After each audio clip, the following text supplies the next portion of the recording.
So without further ado, somebody I've worked with in our time together at Arc and Leo Burnett left us, which made me very upset at the time, to go to Tribal DDB, and now delighted to see him appear at Spike as managing partner. Craig Morgan is going to come and talk the fact that the consumer owes the idea.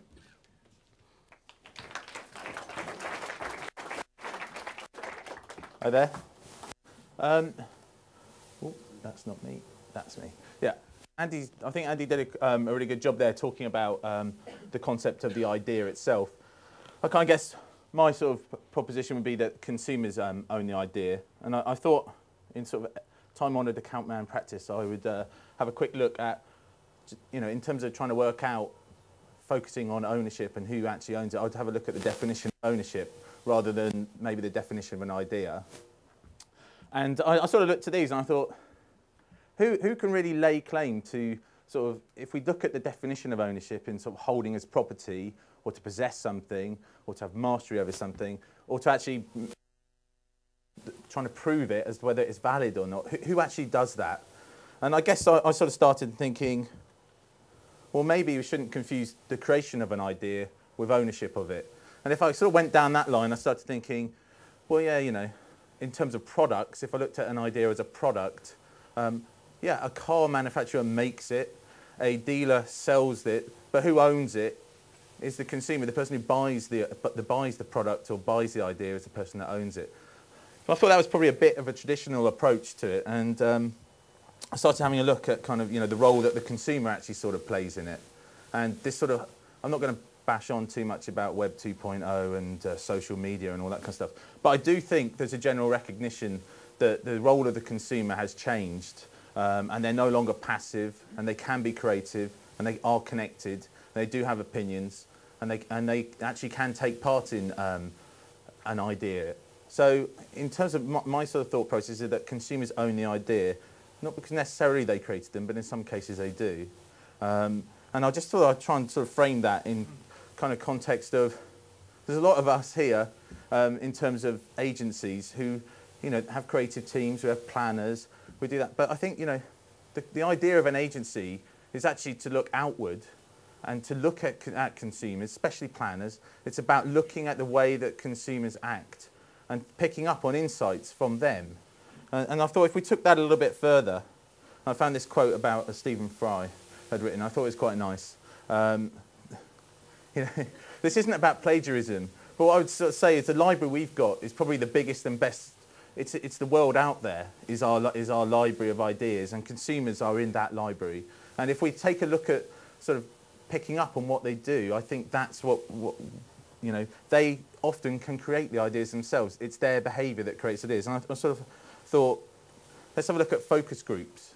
A lot of the insights that we get generally come from research, from focus groups. And I found this slide here, and I thought the role of the consumer. This is a bit of a crass slide, but I think it was to sort of say consumers are educated. And a lot of the time, the ideas can come from them. And I think ideas that have been picked up in many big campaigns have come out of consumer insight. So I thought, let's have a look at that.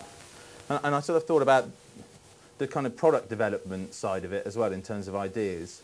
And this is a squeezy Heinz ketchup bottle, and that's the upside-down bottle. And I bet you that came out of a consumer research group that people said, you know what, with my ketchup, it's up. I have to turn it upside down when it gets halfway through. And somebody in an agency or the client organisation said, do you know what? That's great. We can make a lot more money if we repackaged it, put it out there. So I would say that agencies, clients have ashamed of our role and saying that we don't have a role. We clearly do, and I think we do a brilliant job at recycling, distributing and amplifying ideas and changing them and making them relevant to our products. But ultimately, I think the biggest library of ideas is in the consumers. So I thought I'd have a very quick look at some examples. And I thought, I bet you Nike set out and said, let's own running. Let's own running. And they've done an incredibly good job at putting a campaign around it. They've taken on board the role of the consumer in it. But who owns running, Nike or runners?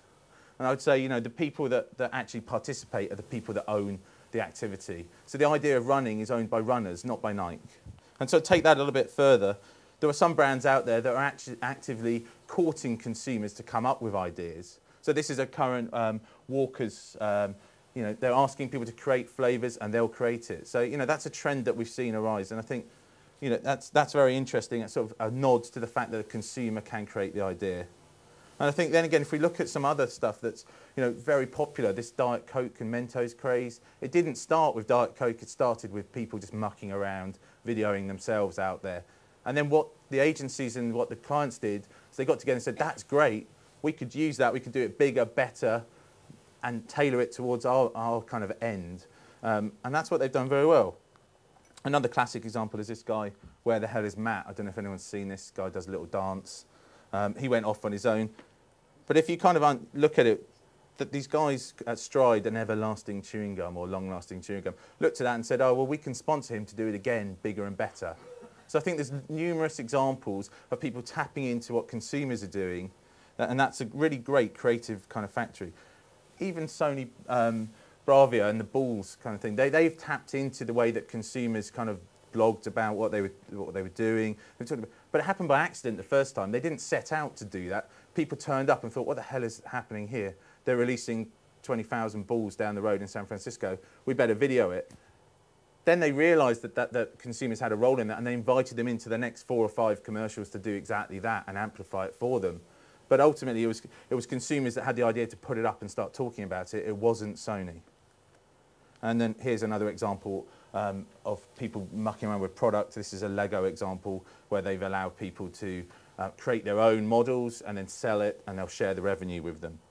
So, you know, just to summarise up, I would say consumers own the ideas.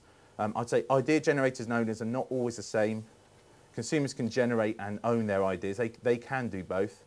And agencies and brands are great at amplifying the ideas, but not necessarily always creating them, and not necessarily always owning them as a result of that. Thank you.